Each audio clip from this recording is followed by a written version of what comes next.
babasahin niya yung ulat ng awit, 124, talatang 1 hanggang 126, talatang 6. So, ang bagay ito ay gagawin sa atin ni Alexander de la Vega. Tingnan natin siya sa loob na 4 na minuto.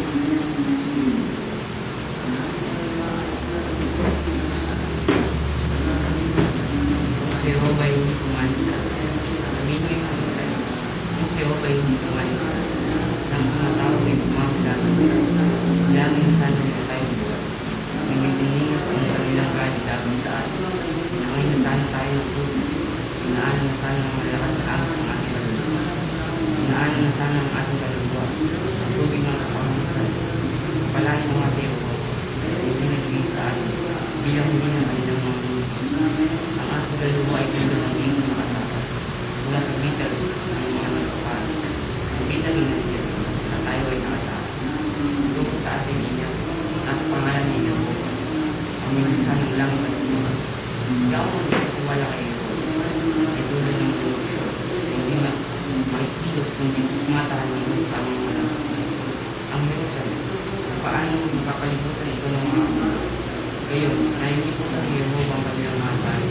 Mula ngayon hanggang sa panahon walang takot.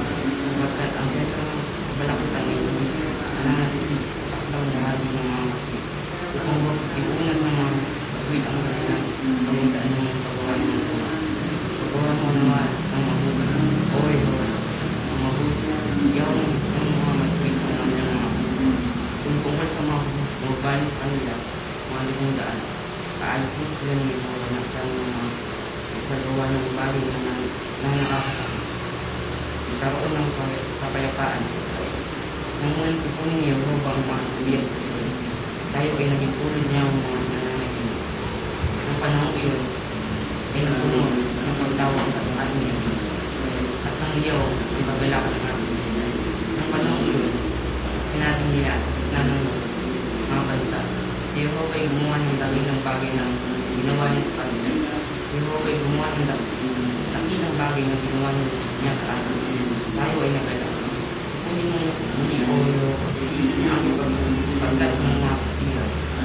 Tulad ng mga batis sa Negev. Ikaw mga nagkakasip ng bining na may mga lugar. Pinagapas na may hiyaw ng kapalakan. Siya na ang pagsalang gumaon na mga tangis pa man may daldalang isang sukat ng bining. Iwan ang pagsalang papasok may hiyaw ng pagalakan. Nadala-dala ang kanyang bukas.